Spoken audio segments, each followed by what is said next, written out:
teman-teman, kembali lagi di podcast Cah UNES dengan saya Linta Marhama, dan kali ini telah ada bintang tamu yang sangat spesial. Ini dia bintang tamu kita, Mbak Dante.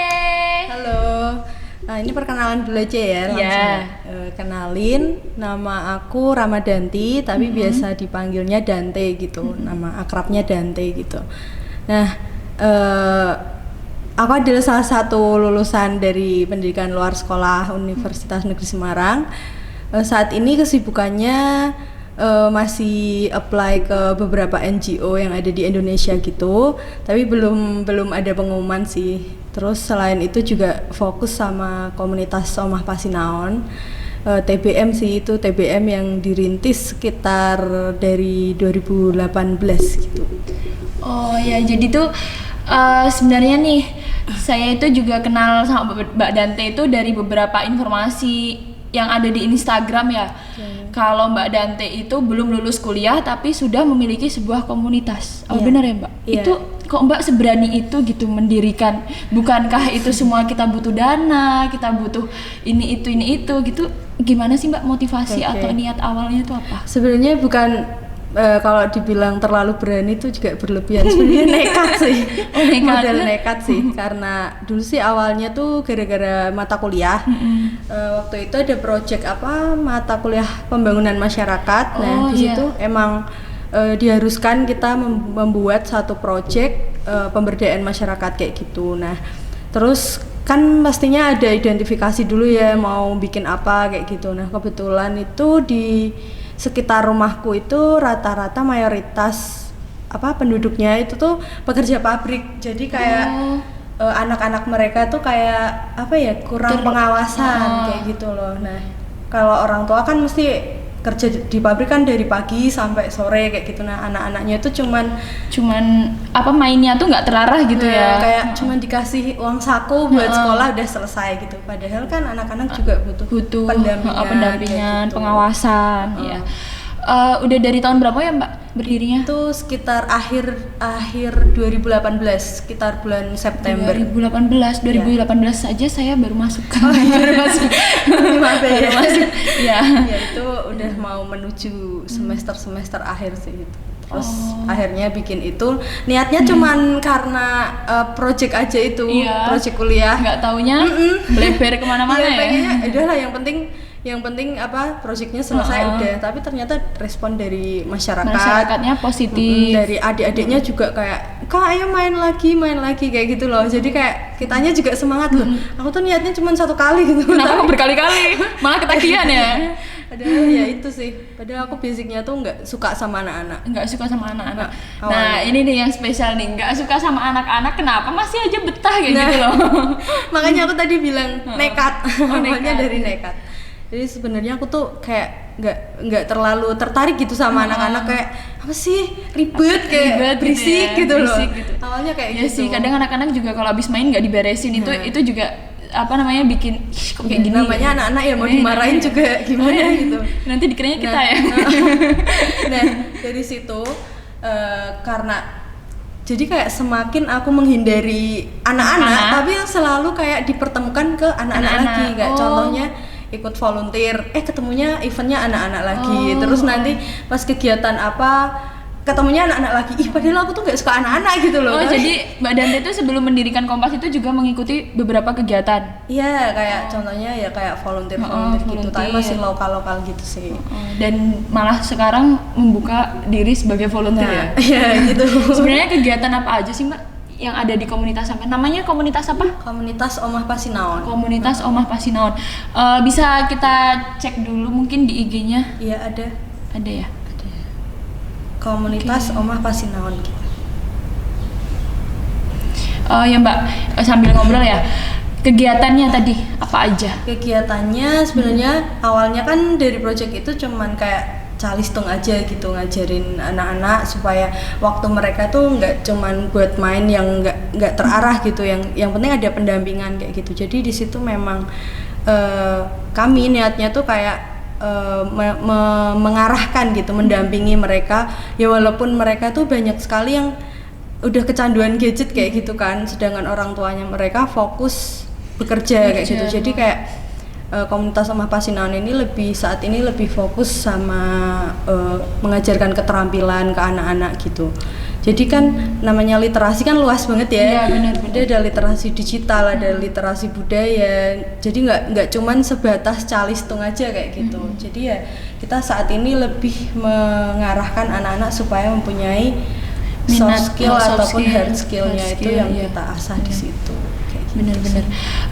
Jadi untuk awalnya nih Mbak, awalnya kan cuma iseng-iseng sekali karena project, terus ketika itu menjadi ketagihan, itu dana atau mohon maaf nih kalau misalnya berbicara yang agak sensitif gitu, sebenarnya itu dapat dari mana sih gitu loh? Untuk dari mana? Dari mana? Soalnya gini, karena apa ya? Karena tadi aku awalnya nggak suka anak-anak, tapi selalu kayak diarahkannya tuh ke situ gitu kan. Kayak ibaratnya tuh semakin kita menghindari sesuatu tuh justru itu jalan putar balik ke sesuatu yang kita hindari itu kayak gitu kan. Nah ini ya komunitas Pasinaon.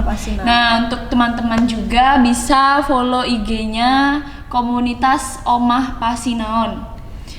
Jadi teman-teman kalau misalkan mau ada yang bergabung sama Kompas bisa banget hubungin admin Instagram komunitas Omah Pasinaon untuk info lebih lanjutnya seperti itu. Mantap. Ini kegiatannya setiap hari ya? Enggak, ini seminggu sekali. Setiap hari Jumat, setelah Jumatan itu anak-anak kan kita ngambil harinya tuh yang anak-anak kan kalau sore kan ada TPA ngaji kan. Nah, itu karena hari Jumat itu mereka libur, jadi kita bisa bebas gitu. Misalkan mainnya dari siang sampai sore itu masih aman gitu.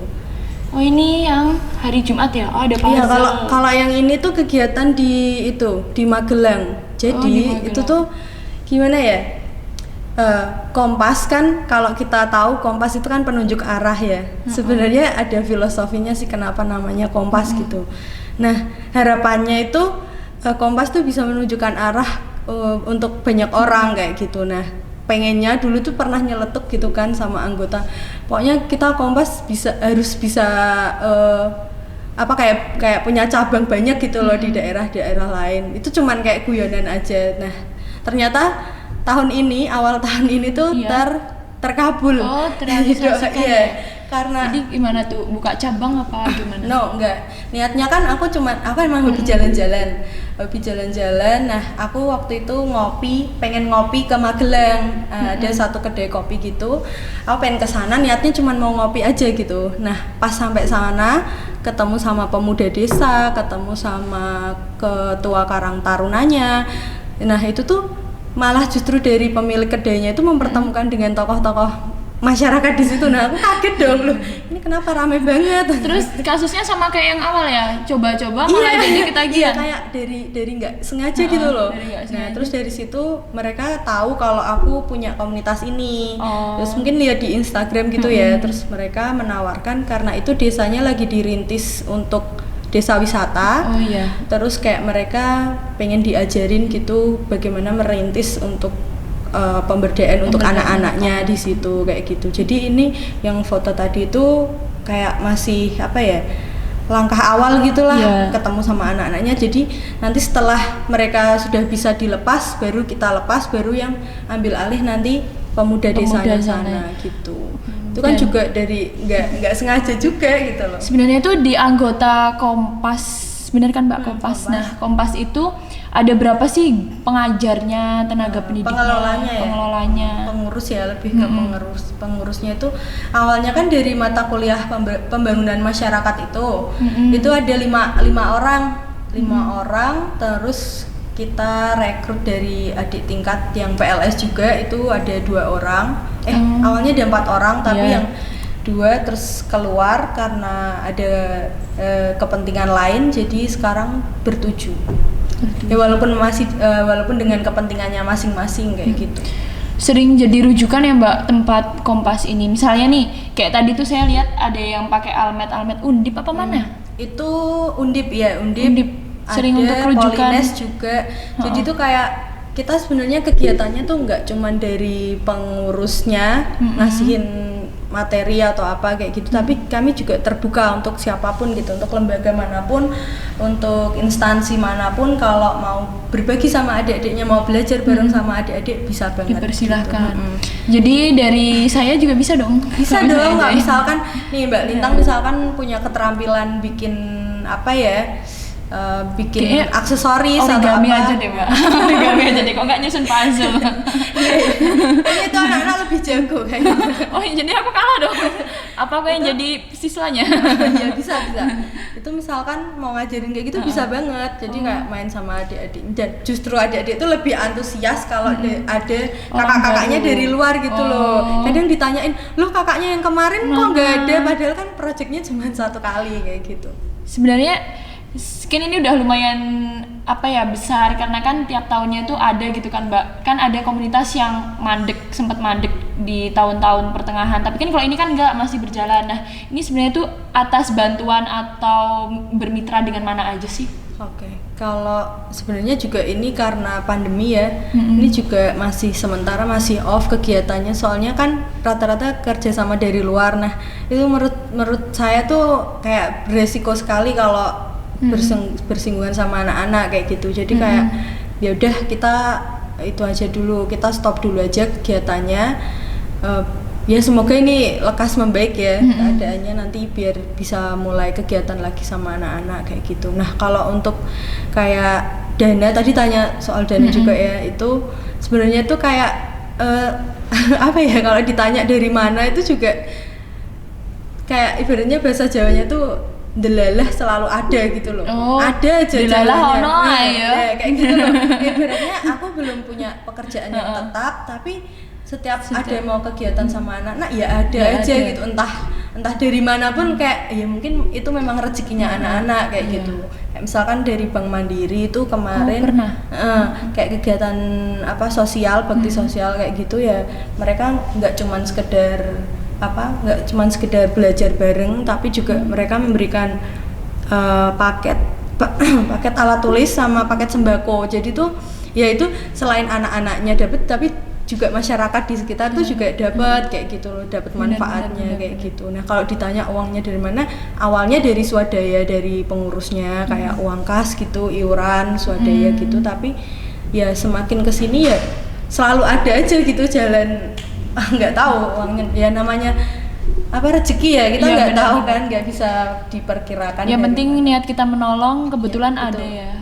Terus kalau dikaitkan nih, Mbak Dante tadi sempat bilang katanya suka jalan-jalan. Ada kaitannya nggak sih hobi atau passion dengan yang diciptakan sekarang komunitas ini? Jelas itu sangat-sangat berpengaruh. Gimana Mbak? Karena karena aku tuh hobi banget jalan-jalan, dan jalan-jalannya tuh bukan sekedar main nongki-nongki gitu, enggak ya. Aku memang selalu suka kayak belajar di alam kayak gitu. Aku lebih suka kayak belusukan gitu loh. Jadi mainnya tuh bukan yang ke mall, ke itu ya, nggak salah juga main ke mall sekali-sekali kayak gitu. Kesukaan orang berbeda ya. Kalau aku lebih ke yang jalan-jalan ke alam kayak gitu. Nah dengan aku melakukan perjalanan itu kan aku otomatis bertemu dengan banyak orang baru, belajar karakter baru, belajar sudut pandang baru kayak gitu loh. Nah itu yang membuat aku tuh kayak setiap aku pergi dari rumah gitu melakukan perjalanan tuh kayak udah diniatkan kalau ibaratnya dolanku sinauku gitu loh. Jadi aku main tuh aku juga sambil belajar. Dan itu ada kaitannya sama yang di Magelang? Ya itu aku cuman niatnya cuman mau ngopi aja gitu, jalan-jalan aja gitu. Dan ternyata malah ditawarkan untuk membantu pemudanya, kerjasamanya desa wisata itu. Nah terus kan dengan kalau misalkan kita main ke alam nih, aku selalu kayak mengkoneksikan diri. Jadi nggak cuma sekedar main misal di air terjun atau di pantai, nggak cuma sekedar foto-foto selesai gitu, nggak, tapi kayak mencoba mengkoneksikan diri dengan apa yang kita sentuh, dengan apapun yang kita lihat kayak gitu. Misal kita di air terjun atau sumber mata air kayak gitu, ya sebisa mungkin aku kalau airnya bersih, sebisa mungkin aku basuh tangan sama muka, dan kayak diniatkan gitu loh, kayak ya Tuhan, ya Gusti Allah, dengan airmu yang penuh berkah ini, tolong luruhkan semua rasa iri, dengki, sakit hati yang ada di tubuh ini, kayak Bener, mengkoneksikan gitu loh. Saya juga kalau misalnya pagi mandi pagi nih, itu juga kalau misalnya dari diri yakin bakal ngilangin capek ya capek itu hilang nggak gitu. harus ke sumber air, harus ke dari sumber air yang buat kita mandi pun kita juga bisa keran berkomunikasi. kos aja bisa ya. Bisa. Iya benar. Dari apapun yang kita lihat, apapun yang kita sentuh itu sebenarnya kalau kita mengkoneksikan diri dengan itu, pasti itu ada efeknya. Menurut aku kayak gitu. Kamu ngerasa gitu nggak? Iya, ada efek nggak? Iya, kalau di kayak misalnya nih jenuh banget kayak gitu, kalau misalnya berenang itu emang ngerasa banget sih bedanya. Pokoknya kalau saya tuh masih bisanya sama air, kalau sama pohon atau apa mungkin menghadirkan kesejukan gitu, karena kan di UNES sudah mulai ini kan panas gitu jadinya keungaran gitu. Oh ya Mbak, alamatnya di mana ya ini komunitas? Ini tepatnya di Dusun Sendangrejo, desanya Desa Nyatnyono, Ungaran Barat. Ungaran Barat. Ya. Dari awal sampai sekarang pendirian itu tuh ada nggak sih hambatan atau apa gitu yang bikin Mbak resah, Mbak sedih? Setiap orang, setiap proses pasti ada kendalanya, itu pasti. Tapi tinggal bagaimana kita menyikapi, bagaimana kita menerima, penerimaan kita kan beda-beda. Nah, kalau dari awal mendirikan itu masih ibaratnya kita juga masih sama-sama belajar gitu ya, kayak kita habis ini mau ngapain tuh masih kayak sama-sama meraba gitu kan, karena ya sama-sama belajar gitu kan, kita juga ibaratnya setara gitu, sama-sama mahasiswa gitu awalnya. Nah terus kalau kendalanya tuh paling kayak gimana caranya kita tuh menghadirkan diri di depan anak-anak itu, gimana supaya anak-anak tuh mindsetnya tuh nggak cuman belajar tuh yang membosankan kayak gitu loh. Gimana kita selalu kita kayak ibaratnya tuh memerdekakan mereka inginnya yang seperti apa, mereka pengen bermain atau belajar yang seperti apa, itu hak anak kayak gitu. Jadi kita masih kayak awalnya masih meraba-raba mengidentifikasi itu sih anak-anak tuh karakternya di sini tuh seperti apa. Karena kalau misalkan kayak di pegunungan sama pesisir itu kan beda banget karakternya ya. Yang di pesisir tuh ibaratnya lebih keras gitu lah, cara ngomongnya juga beda kayak gitu. Beda sama yang di daerah pegunungan tuh lebih kalem, lebih ibaratnya lebih pasif. Kita harus lebih banyak memberikan stimulus gitu. Jangan agresif aja sih Mbak. Kalau udah agresif itu kadang kita udah semangat, lu adik-adik cuman diem aja. Pernah nggak ngerasa ada di keadaan itu? Iya sering. Kalau misal di tempat baru kayak gitu kan ya, kita udah semangat nih, kakak-kakaknya udah selamat pagi adik-adik, bisa perkenalkan diri ya, cuman diem. Terus kayak dia tuh mungkin mikirnya ini siapa sih, so asik gitu ya mungkin ya. Terus apa yang dilakukan Mbak Dante? Ya itu karena kita memahami setiap karakter kayak lingkungannya juga beda, kita harus menyesuaikan juga. Entah itu kita mencoba personal, kayak kita pendekatan personal, coba adik misal adik siapa gitu ya, coba maju ke depan yuk sama kakaknya, perkenalan diri, jadi gitu. Kadang kan anak juga masih takut gitu ya, kayak takut diketawain, takut salah kayak gitu. Nah kita bagaimana membangun kepercayaan anak-anak itu loh, membangun kepercayaan antara kakak-kakaknya sama anak-anak. Kalau mereka udah ibaratnya udah percaya, otomatis mereka akan lebih mudah menerima gitu kan. Benar. Kayak gitu sih. Kira-kira nih Mbak kan tadi dari pendidikan luar sekolah. Iya, betul. Ada nggak sih kaitannya ilmu ke-PLS-an sama apa yang Mbak tekuni sekarang? Banget. Jadi nggak nyesel ya? Jadi ibaratnya mungkin kalau aku nggak masuk PLS, ya mungkin aku nggak bakal bisa bikin ini. Kalau aku nggak masuk PLS, mungkin aku ya nggak bisa sampai ke tahap sekarang ini kayak gitu loh. Karena ibaratnya gini, setelah aku terjun ke PLS itu ibaratnya tuh aku dijadikan, ya nggak cuman aku ya, semua mungkin yang merasakan pernah masuk ke PLS pasti merasakan kayak di sini tuh kayak jadi kita dijadikan versi manusia yang lebih manusia. Gitu. Jadi kita lebih diajari untuk lebih peka sama sekitar, kita lebih peka sama permasalahan apa sih yang ada di sekitar kita. Nah mungkin kalau aku nggak belajar di PLS, mungkin aku belajar di lain, pasti aku nggak terjun langsung ke ibaratnya ke masyarakat kayak gitu, nggak tahu gimana sih rasanya jadi mereka, nggak tahu, kayak kurang peka gitu loh. Nah aku merasa karena ya belajar di PLS itu juga mengasah kepekaan diri. Jadi PLS itu mengajarkan kita menjadi manusia seutuhnya ya, yang nggak hanya manusia luar aja, tapi dari hati juga berupa manusia bilang, gitu ya. Karena PLS itu menjadikan kita manusia versi manusia lebih manusia. Nah gitu. Mantap. Versi manusia lebih manusia. Jadi nggak kerja maksudnya nggak kerja 2 kali gitu ya Mbak. Misalnya nih Mbak dari jurusan lain itu kan pasti juga bakal mencari diri sendiri lagi. Aku dari pendidikan ini, dari prodi ini, tapi aku nih sebenarnya sukanya ini, suka jalan-jalan, otomatis kan itu mempengaruhi juga nggak Mbak? Ya, sebenarnya setiap jurusan pasti punya kelebihannya masing-masing kayak gitu ya.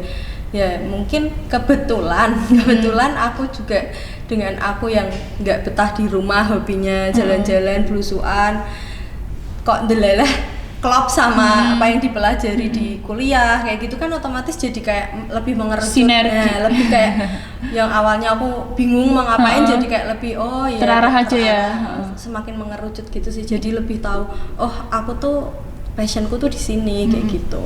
Nah ini nih Mbak yang terakhir, pertanyaan terakhir, kira-kira Mbak berharap apa sih dari komunitas Omah Pasinaon, atau Mbak ada cita-cita apa nih untuk masyarakat atau apa ya, intinya cita-cita yang membangun gitu Mbak?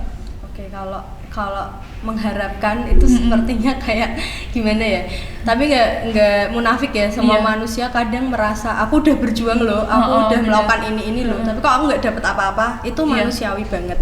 Aku juga pernah berada di posisi kayak gitu, tapi aku ngerasa tuh kayak gini, apa-apa yang aku dapatkan sekarang, apa-apa yang aku raih sekarang, itu tuh aku yakin itu bukan cuman karena jerih payahku, bukan cuman karena doa orang tuaku kayak gitu loh, tapi pasti di situ ada hak orang lain, pasti ada orang lain yang andil di dalam keberhasilan itu. Kayak misalkan nih sekarang kita bisa duduk di sini, kita bisa berpakaian layak, kita bisa belajar dengan bebas kayak gitu kan, otomatis di balik itu banyak loh saudara kita yang belajar di pedalaman tanpa listrik, tanpa air kayak gitu loh. Jadi kayak apa yang kita raih sekarang tuh sebenarnya komposisinya tuh dari suka duka orang lain juga. Jadi tuh bukan sombong kayak cuman dari aku udah usaha, aku udah belajar makanya aku bisa sampai ke titik ini, bukan kayak gitu. Jadi kayak lebih aku merasa punya tanggung jawab untuk mengembalikan itu semua. Jadi aku merasa apa yang aku dapat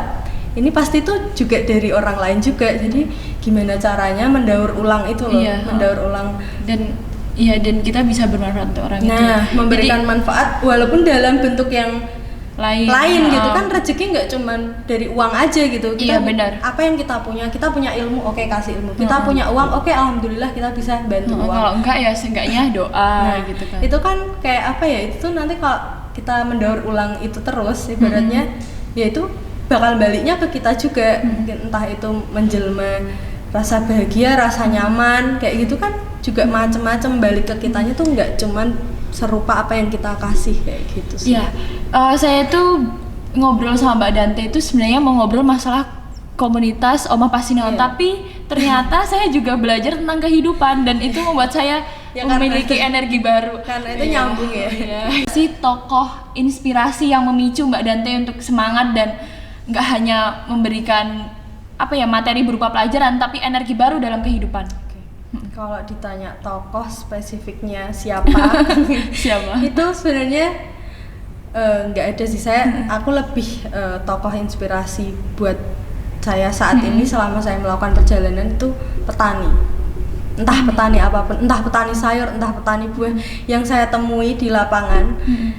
Betapa petani itu manusia paling legowo, paling bisa menerima, paling bisa semeleh. Ibaratnya kayak gitu, semeleh kayak berserah diri tapi bukan menyerah kayak gitu. Paham. Ibaratnya petani tiap hari menanam, dia nggak ada jaminan loh dia bisa panen. Ibaratnya dia menanam 10 nih, nggak ada jaminan dia bakal panen 10 juga. Bisa juga gagal panen, bisa juga 0, nggak bisa panen sama sekali, Ikan atau ya. mungkin bisa 3, cuman dari 10 cuman 3 yang dipanen kayak gitu. Dan tapi mereka tuh kayak yang legowo gitu loh, dan mereka tetap bisa hidup damai, bisa hidup nerima gitu loh, penerimaan tenang gitu ya Nah, kalau kita lihat petani itu, padahal banyak faktor yang menghambat. Nah, kita sebagai manusia juga kayak gitu. Kadang kita ngerasa kayak kita udah melakukan banyak hal tapi kok kita nggak dapet hasil yang setimpal kayak gitu. Padahal yang terpenting itu prosesnya. Kayak petani berangkat subuh,